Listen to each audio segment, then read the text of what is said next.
வணக்க மக்களே. தளபதி அவர்கள் வந்து டிவிக்கே கோவையும் கோயம்புத்தூரில் பெரிய கூட்டத்தை நடத்தியிருந்தார்னே சொல்லலாம்.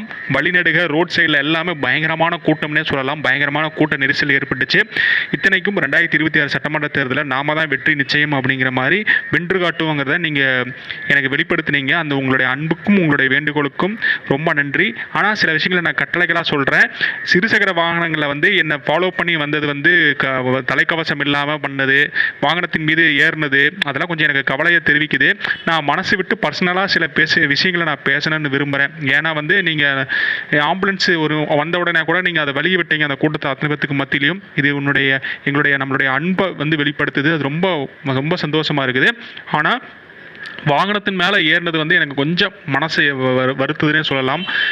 அது உயிருங்கிறது ஒரு ப்ரீசியஸான ஒன்று. அதை நான் வந்து ரொம்ப உங்களை விரும்புகிறேன். ஏன்னா வந்து என்ன தவம் செஞ்சேனோ தெரில, இவ்வளோ பெரிய மக்கள் கூட்டத்தை என் மேலே அன்பு செலுத்துறது வந்து இதெல்லாம் சாதாரண விஷயமே இல்லை.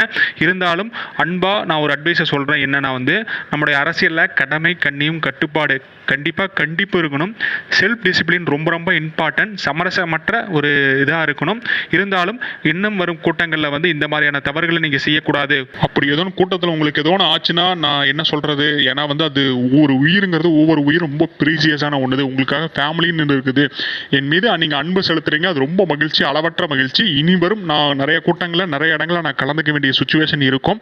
இனிமேல் தயவு செஞ்சு இந்த மாதிரி கூட்டங்களில் வந்து கொஞ்சம் வண்டி மேலே ஏறுறது, கொஞ்சம் கூட்ட நெரிசலில் தலைக்கவசம் இல்லாமல் போகிறது, அது மாதிரி கொஞ்சம் செயல்களை செய்யாமல் இருந்தால் ரொம்ப நல்லா இருக்கும் அப்படிங்கிற மாதிரி அன்பா தளபதி அவர்கள் சொல்லியிருக்கிறாரு. இப்போ அதுதான் ரொம்ப ட்ரெண்ட் ஆகிட்டே வருதுன்னா